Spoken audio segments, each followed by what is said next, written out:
to another episode of The Amanda Hill Show.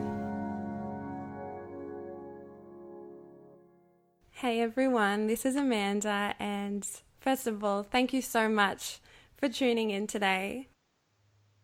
We're about to dive into a conversation with the first male guest on The Amanda Hill Show. And choosing guests for me is a very intuitive experience. Someone pops into my radar and I'm like, yes, that person. And when this particular guest popped in, I thought, well, yeah, I'd love to have him, but who knows if he's got the time, space, etc. And then I sort of said to myself, which is always a good question to ask, is what's the worst that can happen? And that is that I ask and they say no. So I went ahead anyway, and here we are. So a very warm welcome indeed to Nick Broadhurst. Thank you for having me. I'm glad you asked. Oh, good. Our first question we always start with on the show is, what are you currently frothing in your life? Frothing. Yeah, it's such a good word, isn't it? It says so much. Look, I think I'm frothing on new music. I'm entering a period of really diving back into my own songwriting and music production. And the amazing thing about that process is that the world is truly your oyster when it comes to music, because you have a blank canvas. And I think what I'm going to be creating now, beyond my first album, is going to be quite different, and that's kind of scary and awesome rolled into one. So I'm definitely frothing on that. I'm just like on the edge of my seat because I love your music so much. Is there anything to share thus far as to what direction you're feeling or where that inspiration is coming from? That's a good question. I don't listen to radio, for example, and I don't tune into top 40 or TV, or I'm not really tuned into the mainstream so much. But over the past few months, I've changed that, and I decided to really have a look at what are people listening to. And it's been really interesting. I mean, I was, a bit aware because my son listens to some stuff, but it's been fascinating just to sort of dive into that, because what I've sort of got out of it is more about the feeling. It's the feeling which certain styles of music create. And pop music, for me at the moment, creates this feeling of joy. And I think that's a beautiful thing. And I had a conversation yesterday with a producer in the States, which I'm looking to work with, and we're just sort of courting each other to see if we want to work with each other. And the word that I used was, whatever I produce moving forward, I want it to be shockingly beautiful. And that can come in many forms, and beauty could be something which just makes you feel absolute joy and lightness. And then, I think that's what I want to create moving forward, is when people listen to my music, is just a sense of lightness and expansion. And I think I've done it in the past, but, I want to take that to a whole new level. Yes, I love it. And do you feel like, I'm just getting a sense of while you're talking, is this ability to have depth in the joy? Because I think we sometimes think, if I'm in my joy, if I'm in that expansion, I'm turning my back on my depth. What are your thoughts? I think it's about intention, really. Yeah. If I have the intention of creating music for people in a certain way, because really what it always started out for me was, whenever I write a song, I have this feeling, like, the goosebump feeling. And a lot of the time it's tears as well. And if I can record that in a way which people can access that same level of feeling, then I think I've done my job really well. And that was always my originating intent. Yeah, safe to say you've nailed it for me personally. I haven't even introduced you properly, so let's get to that. Sure. You are a singer, songwriter, film producer, founding member of Sneaky Sound System. You play sax for Flight Facilities. You're host of the Nick Broadhurst Show podcast. You're a meditation and Ayurveda advocate, visual artist, entrepreneur, performer, father and husband. So, wow. Yeah, got my hands full there, haven't I? Yeah. And I guess I've been following your work, but for me, when I saw you and Melissa at the Open Wide tour earlier in the year, what I was taken aback by was the vulnerability in which you were sharing your journey with life and music and love. But I just adored hearing more behind the song, you know, like what that represented for you. And yeah, definitely had the goosebumps and tearing up at points because it was, you know, hitting me. So some of my listeners will be hearing from you perhaps for the first time. So I'd love if you could share some of your journey with us of coming to live a life that looks to me to be very aligned with your truth. It certainly has been a process, that's for sure. I mean, I guess I had a pretty classic upbringing in the sense that I didn't really I followed the status quo, I guess. You know, I knew what I wanted to do the whole time. And that was, I always knew that music was what I was here to do. It's always been in me from a very, very young age. I remember being 7 years old and sneaking my cassette player underneath my blankets at night and listening to 1930s and 40s jazz. I mean, who does that, right? It was just there from the very beginning, and that was always what I was going to do. But then, of course, society tends to start to cover up and tarnish some of that with some of its noise. And so coming out of high school, I decided to study industrial chemistry, of all things, and quickly left that because I realized that wasn't for me, and went traveling like most Australians do, and came back from that and found myself at dinner one night with my partner at the time and Sarah Jane Clark, who was the founder of Sass and Bide, co-founder. And she had her partner with her, this guy called Damon. And he told me that him and two other friends had just started this little group in Bondi at this place called Point of View, about 110 people, Sunday nights, really crammed and sweaty and just a lot of fun. Yeah. And they called it Sneaky Sound System. And, you know, it had been going for about 3 weeks at this point. And I was at this dinner and he said, why don't you come down and just have a jam with us? And I found myself at Point of View playing saxophone along with three guys I didn't know. And that was the beginning of Sneaky Sound System, which grew into, you know, to be one of Australia's biggest bands with a #1 album and longest running single on the charts, and just, you know, an extraordinary success. But that came through a lot of hard work, right? Yeah. You know, it didn't come easy. We were I'm saying like I understand, like I don't, but I can imagine. No, we worked incredibly hard, and we deserved what came to us because, you know, we earned it. But I found myself then, I married, and in 2006, my little boy, Leo, was born.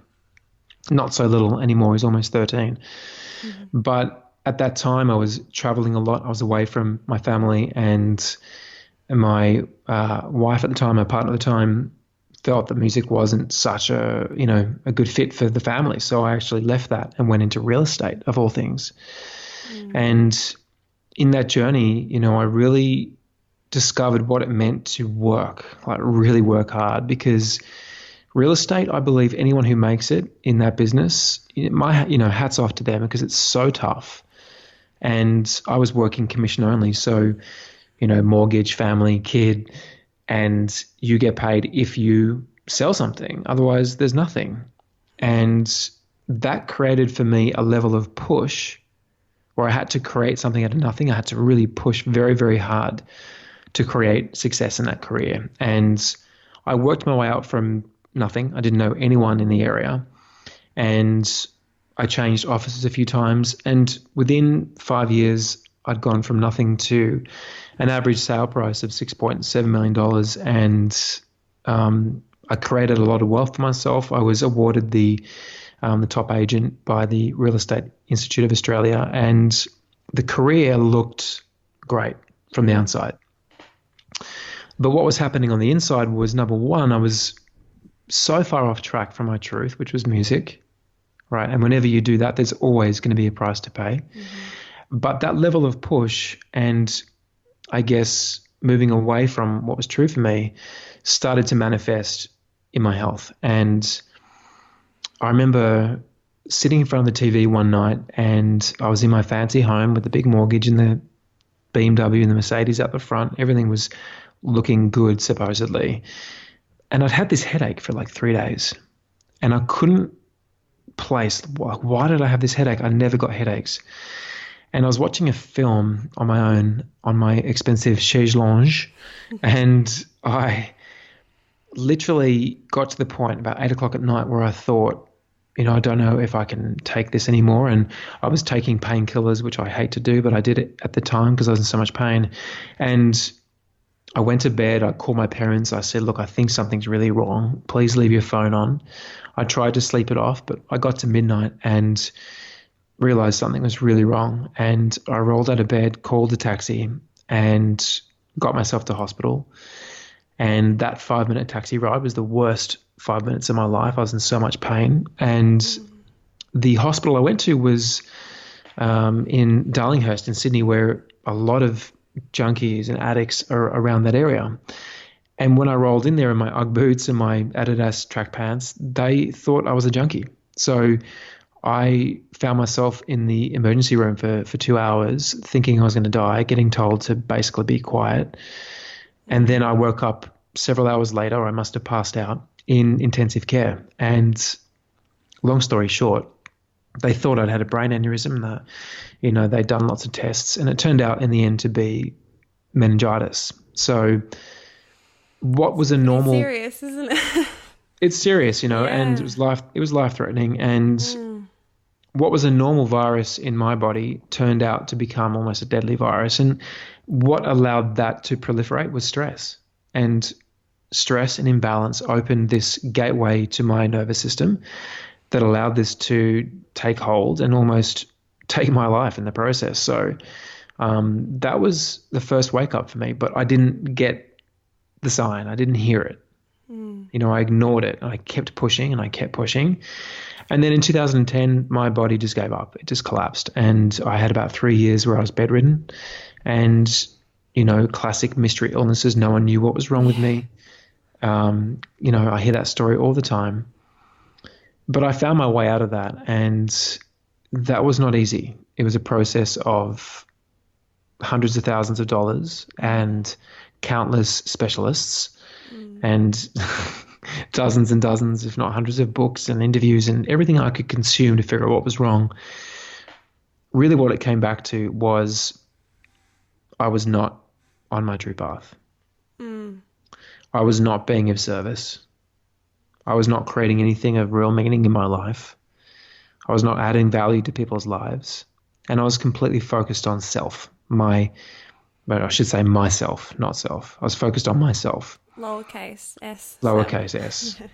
Correct. And the whole time I knew what I was supposed to be doing, but I didn't do it. And the universe has one way to wake you up from that, and that is to give you pain of some sort.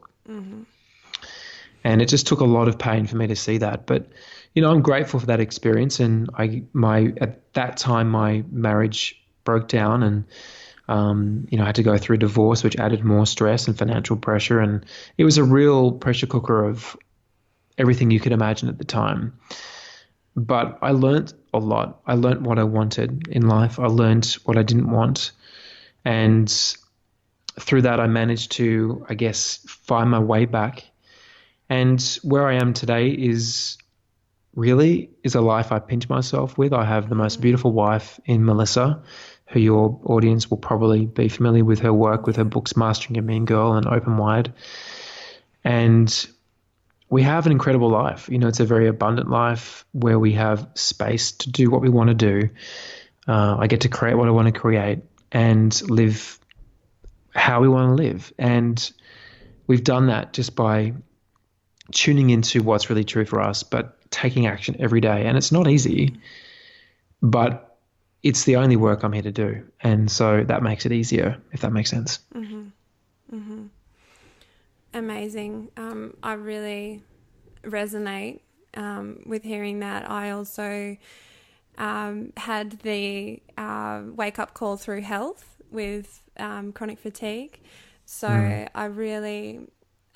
it's really hard to explain to people who haven't been through something like that, because when you've exhausted every other option, there comes a point in time where you're almost, you have to surrender to, well, what else is there?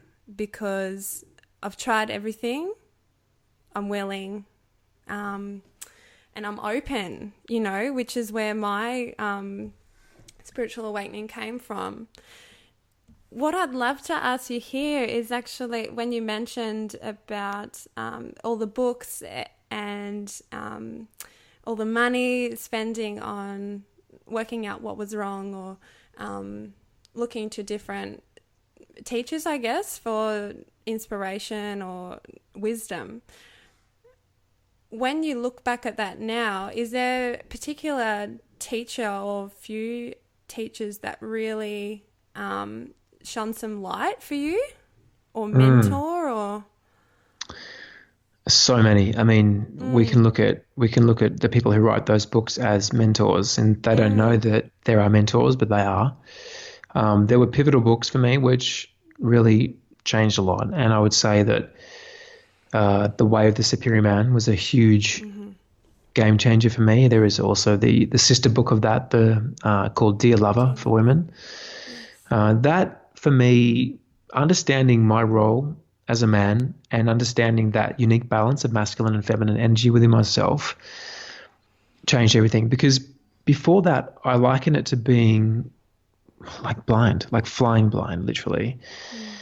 Without that information, I just don't know how I could create anything of value in my life, because I didn't know how to show up as a man in this world. I was so confused what it meant to be a man. I thought I was doing everything right in my first marriage. I thought by going out and working hard and putting on a suit and, you know, doing the 9 to 5 and 6 days a week and having the big mortgage and providing like that was it. But I didn't see the signs from her that the feminine was crying out for more.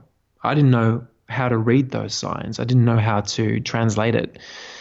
And so when I got this understanding of the masculine and the feminine, it literally shaped everything to the point where I could not have met Melissa. I could not have been ready for Melissa if I didn't understand these basic concepts.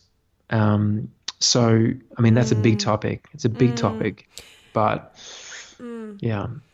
Can I ask there, what was the more that the feminine was yearning out for in that situation? The same thing we're always crying out for, and that's love.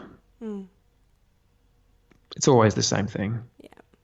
And love can come in many forms. A lot of the time that would be affection. That would be intimacy. It might be making love. I always say, if you want more love in your relationship, you need to make love. Yeah. Right? Yeah. It's not rocket science. Yeah, yeah. I didn't see all that. I didn't understand that for her. And I can see then what manifested in our relationship. And at the time, I pointed fingers and blame. But really, you know, Melissa always says when you point the finger at someone else, there's 3 fingers pointing right back at you. Yeah.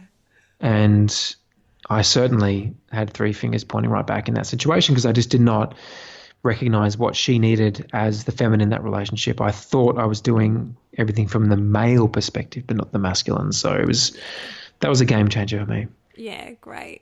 Great. That's great recommendations. I love Dear Lover is one of those books that for me personally, I can just go back to over and over. There's always something new in there for whatever stage you're moving into, I guess. Yeah, and when I first read the book in 2007, I picked it up and thought, what a load of crap. It just was too early for me. Yeah, yeah. And then I picked it up at a time where I really needed it. And I devoured it, and I made my notes, and I read my notes every day for years. I had to embed that knowledge so it became second nature. And I ended up doing that on my podcast. I think it's called What It Means to Be a Superior Man, something like that. And I did that for men so they could just have something they can tune into and listen to get those bullet points, those highlights, to remind themselves of their own unique power within themselves. So, you know, I think that was making book notes can be a game changer sometimes, if you read them, that is. Yes, yes. And this is wonderful information you're putting out there, because when you mentioned I didn't know what it was to be in the masculine, well, we haven't been taught how to be in that true energy.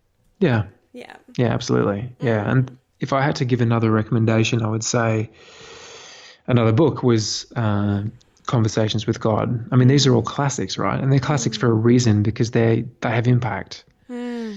I'm actually yet to read that. It's mind-blowing. And Neil Donald Walsh, who wrote that, has been on Melissa's show, the Melissa Ambasini show. Beautiful interview. And I was floating around on a boat in the middle of the Indonesian Mentawais on a surf trip for 2 weeks with zero technology, no phone. I could not access the outside world. I was in a new relationship. I was 3 years in, beautiful woman. We had a great relationship, perfectly happy. And I read this line in the book that said, and I'm paraphrasing, but it said, let your love propel your beloved into the world so they may experience the fullest version of themselves. Only then have you truly loved. And I read that, and even though I had an engagement ring and I was going back to propose, literally, I read that and realized with a lot of pain in my heart that I had to let her go. And letting her go was how I could serve her best. And in turn, that would serve me. It would push me out of my comfort zone and force me to grow even more, and the same for her. And when I came back, we both had gone from, you know, perfectly happy when I left to 2 weeks later, both arriving at the same conclusion. It was quite remarkable. And, you know, I often say that without reading that sentence, I may never have met Melissa. I may never have gone back to my music. I may never have been on this path from that one phrase. And I think anything that can do that to a person is very powerful and should be highly recommended. The power of language. I'd love to ask you now. We've already mentioned tears, goosebumps, and the like. But I'd love to know, when was the last time you cried tears of joy, and could you take us to that moment? It was really recent, actually. I was just driving back from the gym, actually. And this is actually, we have two homes. We have one home in Bondi and another home in Noosa. We split our time between the two because my son is in Sydney, and Noosa is kind of it just feels home to us. So we spend as much time as we can up here. And I was driving home, and it's 20 minutes from the gym, and you have to go through the hinterland. And I reached our private road, and there's just a few homes off this road. It's a dirt road.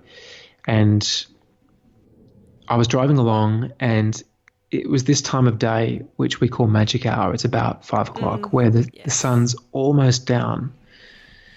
And it just has this feeling of calm about it. And I was driving past these beautiful cows and horses, and then I got to the front gate, and there was a big family of kangaroos, and they are often there. They sort of live on this land, our land.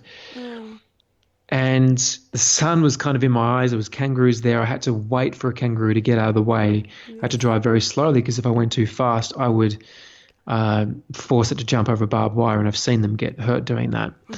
And so I was driving really slowly, and I just had this feeling, and I had some music playing at the same time. Of course, yeah. And I just started kind of giggling at the beauty of this moment, waiting for this kangaroo to hop up out of the way, driving up to this beautiful property at magic hour.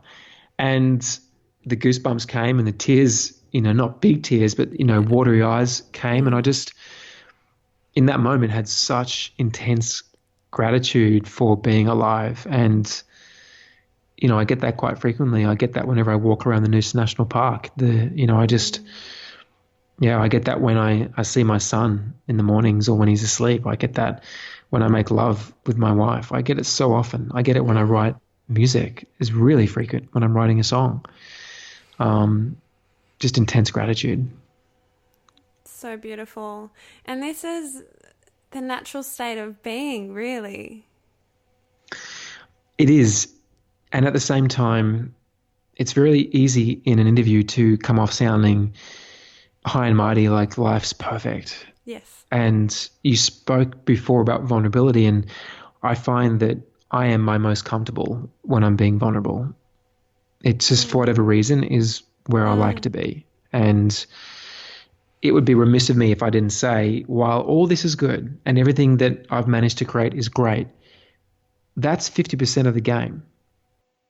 Right? All the good stuff, in inverted commas, is 50% of the game. The other 50% of the game is the challenge. And if we think that life is going to be more good than it is, well, let's say more support than it is challenge, then it's delusion. Because universe has rules. It's made up with certain rules. And one of those, if you look at that ancient symbol called yin yang, it's been around for a while. There's a good reason that was created. That is the secret of the universe right there. Yeah. Right, that is masculine and feminine, black and white, light and dark.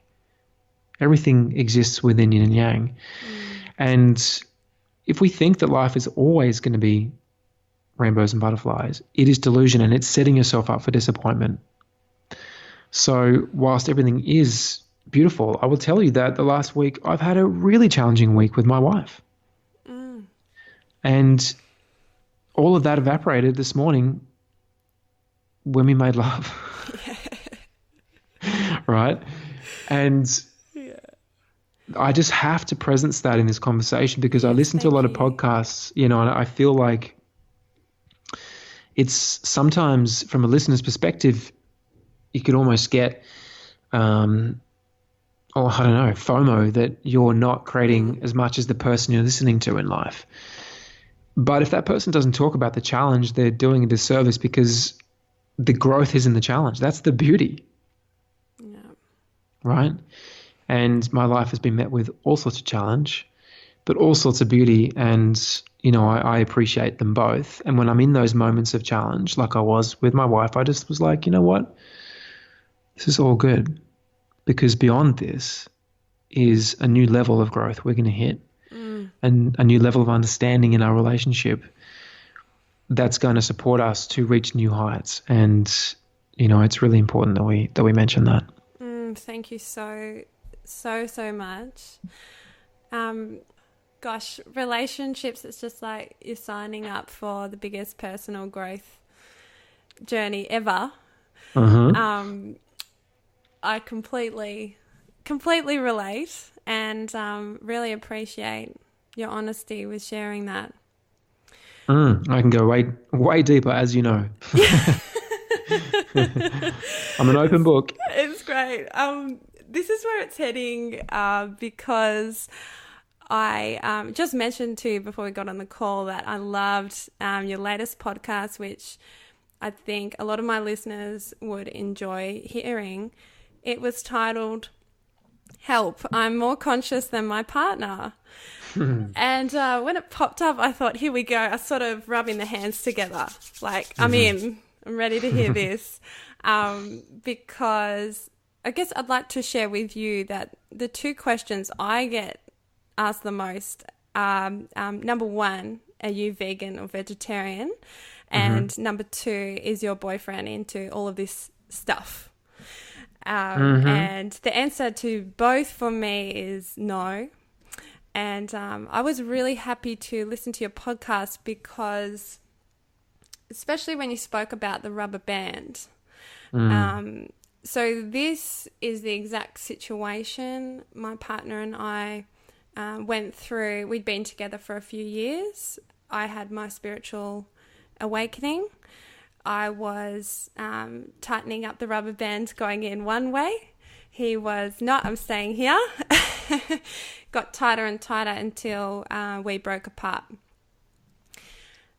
A year later, we were brought back together, and I really resonated what you said about respect, because when we started seeing each other again after the year apart, I basically put it all on the table. I said, this is me, this is not a phase, which you also mentioned.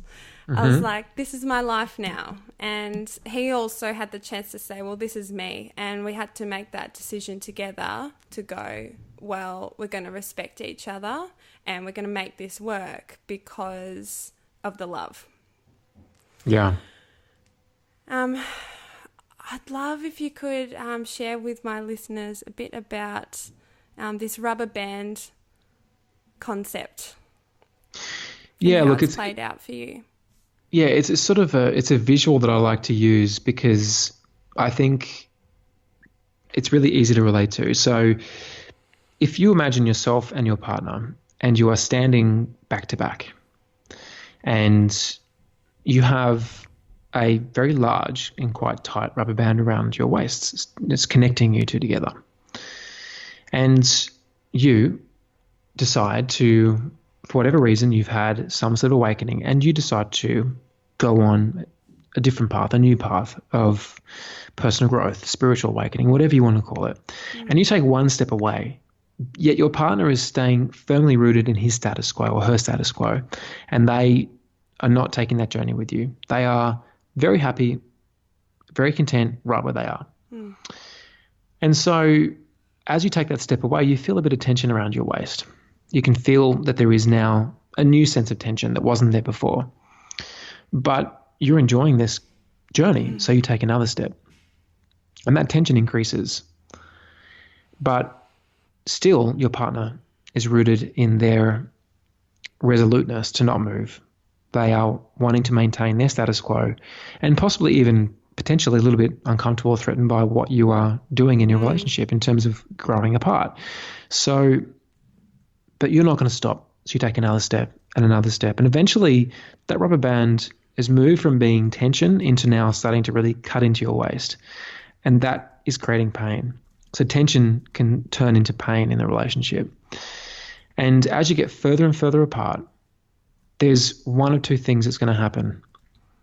Your partner is either going to get slung straight up to where you are and meet you at your level. And when I say level, I'm not passing judgment. You know, you're at a certain level, they're at a certain level. There's no right or wrong, good or bad. It's just different, right? They're going to get slingshot right up to where you are, or the tension's going to get so big that that rubber band's going to break and that connection between you is going to be gone. And I think that's important to sort of visualize it that way, because you have to reach a point in a relationship where when you're doing all this work and you've expressed to your partner clearly with love and from the heart that this means a lot to you. And if your partner respects that, which is so important, if there's disrespect, there's nothing, right? But if they respect that, but they're still not deciding to really open up and go on that path with you, that's okay. No judgment. What you have to do from that point is one of two things. You either accept it or you leave. Because if you don't accept it but you stay, then that's insanity, right? Because you're expecting things to change when you know they're not going to, right? It's an honouring for both sides as well in that situation, because the judgment is huge. Well, from what I've seen is that if there's a partner not willing to go along, then it's damaging to both involved. It's not one way. Oh, absolutely. And see, when one person doesn't want to go on that path, it's not just the tension and the pain that's caused in the relationship. It's also the fact that you're getting held back. And what happens when that rubber band breaks is you fly off even further because you're now lighter and you've been set free. Right? So either way, it's a beautiful thing. But in relationships, it's very easy to, when things get hard, to say, oh, you know what? Screw this. I'm not in this for things to be hard. But if you acknowledge that in every relationship, you will have support and you will have challenge in equal measure, always. That is how the universe is set up to work. You cannot defy the laws of the universe. If you acknowledge that, then you can say to each other, we're in this together. We know that we are going to go through challenges and we know we're going to have some beautiful times as well. But when things get tough, we're going to look at that as an opportunity to grow together and individually. And you have to acknowledge that there is three entities, and in every relationship, there is you, your partner, and your partnership. And each of those things need to be watered, because wherever you water, the grass gets greener, right? The grass is not greener somewhere else. It's greener where you water it. So, they're just some very simple concepts that can really help shift any discomfort in a relationship. But you have to be doing the work, and you have to be communicating with your partner very clearly. Yeah. Yeah. And that keeping that dialogue open is everything. Yeah. Totally. Thank you so much. And I love what you're sharing, because I think there's a big misconception that in inverted commas, again, conscious relationships are free of challenge. All relationships have challenge. And you mentioned over the last week, I'm just wondering whether you would be open to sharing one of the main challenges you and Melissa come across in partnership, or one that you've worked through together. Yeah, sure. I mean, look, there's countless, right? Because it's a daily flux. You know, you're always working on something. There are moments of unity where everything just feels blissful and awesome, and then when you're in that state, you can pretty much open your arms and say, "All right, I'm ready," because you know that something's going to come. Because that's when when you think you've got it sorted, then there will be a new challenge, and that's great if you recognize that, because you know that you're going to continue to grow. But look, I think one of our greatest challenges would be probably co-parenting, because I have a son. He's almost 13 years old, and Melissa came in when he was almost 8 and had to figure out how to be a parent, how to step parent. And step parenting is incredibly challenging. It's normal in society, but it's not normal in terms of, a nuclear family. It's not the way families are set up to be. So it's a unique challenge that we have to move through. And with that one, that's one of the few things that creates a lack of unity in our relationship at times. Not because we don't see eye to eye. We agree on the way that he should be parented, but there are certain things that trigger her that just don't trigger me. And we have to move through that frequently. That is a huge spiritual assignment for Melissa before she has her own children. So that is, I would say that is our biggest challenge at the moment. And yeah, look, it just goes on and on. I think that I would say that if there's any advice I can give to any partnership, and that would be what I said before about wanting more love, then you have to make love. And if you're not making love frequently, then you're inviting friction, because sex, intimacy, love, passion is the glue that holds together a relationship. And when that dissolves, then you only have so much foundation to rely upon before it can fall apart. And a life of awesome sex and lovemaking is so much better. It just is. It's true, people. It just is, Yeah, so it's one of those things. It just is, 100%. Nick, just lastly, could you leave us with something you're currently working on in yourself? We've spoken a lot about challenge. Yeah, I feel like I'm always looking at things that I can improve, and a lot of it comes back to health, I would say, because we have these physical bodies that, we have to drag around and it's much better if they're working beautifully. And funny enough, I've just been writing about this today for my next podcast episode. And I'm talking about, I was aware that I was not giving as much self-love to my body in my yoga practice. I was kind of skipping over it. And in the back of my mind, I was thinking, how long is this going to last before I get a sign that I have to adapt? And about 6 weeks ago, my lower back, just for the first time in my life, just completely froze up. And I've never had this before. And it's really just because my hamstrings are incredibly tight for the first time in my life. And I've never had that before. And I found myself now in a position where I've created so much extra work for myself to undo that. It's so unnecessarily. And I think that's a good metaphor for life. When we ignore the signs, the longer we ignore them, the harder it is to get back.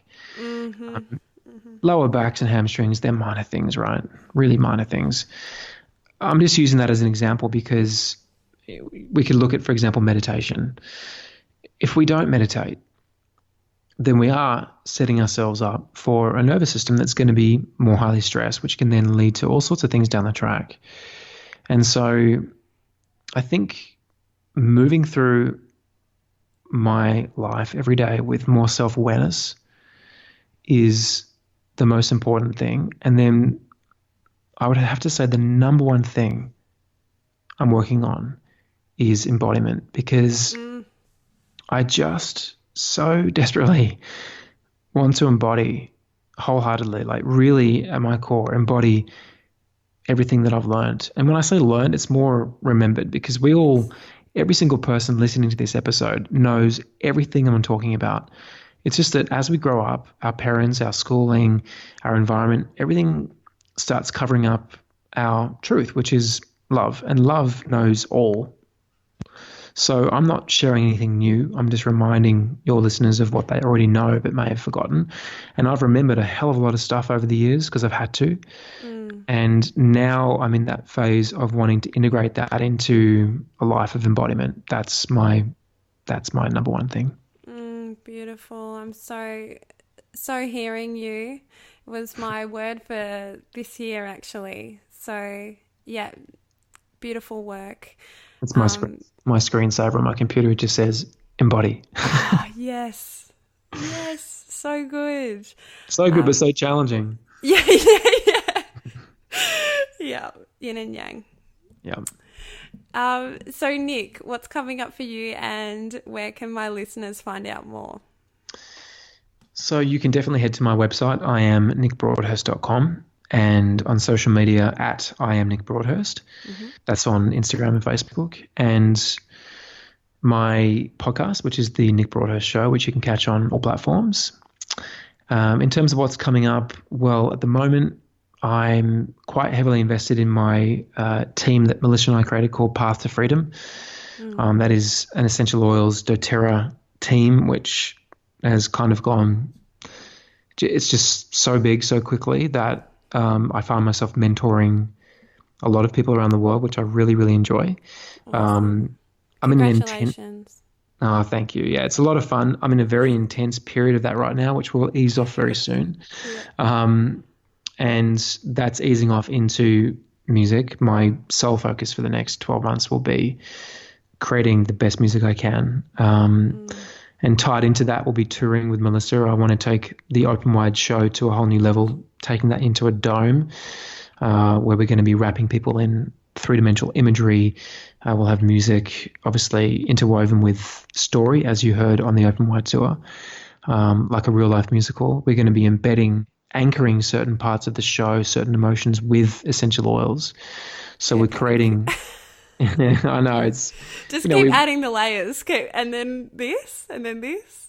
Yeah, well, I want to create a multisensory experience that is, in an hour and a half, can transform people, like really transform them.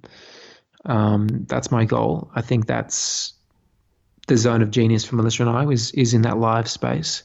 We're working on a TV show, working on all sorts of stuff. So it's, it's never ending, but it's a lot of fun. And I'm just grateful that I have the opportunity to sort of dream up things and create them. So yeah, lots of things coming up. I feel like I always say I'm in consciousness kindergarten right now. I feel like I've just kind of woken up and I have so far to go, and I'm so excited that, I have the opportunity to create and do what I do.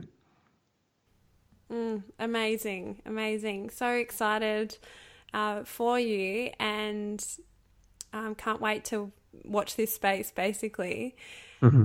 and especially receive the magic of your new album as well. Just want to thank you so much, Nick, for your time today. Really, truly grateful. And thank you for all you've offered to me and my listeners. Thank you. Thank you for having me. And I should have mentioned that you can head to Spotify and iTunes for my music as well. Yes. That's an obvious one. I always forget to mention it, but yeah, please head over there and say hello to me on Instagram. Please, send me a message, tag me in something so I can meet you. I love connecting with new people. Yes, great. Yeah. Beautiful. Thanks Thanks so much, Nick. My pleasure.